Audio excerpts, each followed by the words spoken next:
here at Innovative Laser and Design, customers come to the shop, and of course they want to see what we're doing. They're interested in what we're doing, and we're glad to show them. The problem we have to have when we bring them out in our shop is we got to look out for them.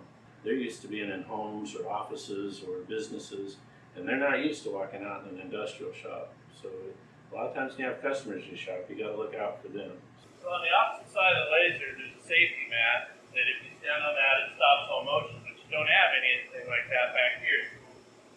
We use chains. The OEM has like the safety cord so you can stretch out. It does the same thing. But this keeps you from getting tangled up on the back side of the machine. The only people that are normally back here are going to be people like me that do maintenance. We'll be back here doing the beam alignment and working on all of this. Deal with the chains is what they're doing is they're providing the mechanical protection, not getting tangled up in the bellows, the guides back here. There's a rail system right through there that you can see. It's rolling back and forth. And this whole gantry is sliding on this rail back and forth while it's moving around and cutting. Service panels and airs and stuff like that, you do have to get to those for maintenance. But you leave these up because if you're coming through here, you know what you're doing in here. You can't accidentally just, oh, I didn't know I got in here and got hurt. This chain's up. This should be a warning if you don't enter. While we're back here, you'll notice all these stickers. All these yellow stickers.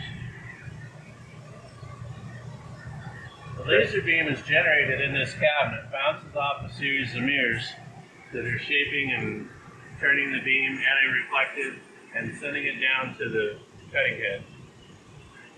Every one of these stickers is telling us if I take that off, there's a laser beam. Could be a laser beam behind there.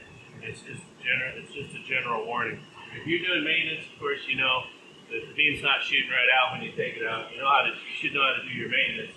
We're just using. We take these off, inspect the mirrors to line the beam up centered on with targets on the mirror mounts, and then move on. But this is just a warning that's required that if you take this off and you turn the laser on, the beam's going to come out. And you're not going to see it. It's in the infrared, so you won't know. That could be it'll start a fire somewhere when it eventually hits.